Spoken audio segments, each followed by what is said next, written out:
Exam pattern जरूर पता होना चाहिए। तो अगर मैं बात करूं तो जो जेस्ट का पेपर भी होता है वो भी 3 सेक्शन में ही होता है, part A, part B and part C. अब यहाँ पर 2 सेक्शन एमसीक्यू टाइप के होते हैं और एक सेक्शन एनईटी टाइप क्वेश्चंस का होता है। हाँ, यहाँ कोई एमएसक्यू टाइप क्वेश्चन नहीं आता जैसे आईआईटी जैम या गेट के पेपर में आते हैं। अब बात कर लेते हैं कि कितने मार्क्स के होते हैं, क्या नेगेटिव मार्किंग होती है। तो यहाँ पर आपको ए पार्ट मिलेगा जिसमें लगभग 25 क्वेश्चन होंगे, वो सभी के सभी 1 मार्क क्वेश्चन होते हैं। फिर मैं बात करती हूँ पार्ट बी, इसमें 3 मार्क्स के क्वेश्चन होते हैं और 15 क्वेश्चन यहाँ पर आपको मिलेंगे।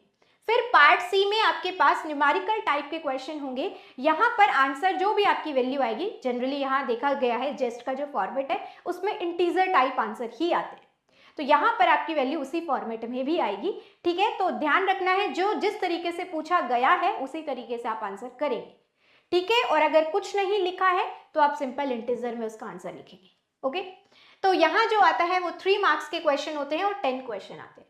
तो लगभग अगर मैं बात करूँ तो 25 मार्क्स पार्ट ए का है और 45 मार्क्स लगभग पार्ट बी का है और 30 मार्क्स लगभग पार्ट सी का है। तो टोटल जो होता है वो आपका 100 मार्क्स का ही एग्जाम है ये भी।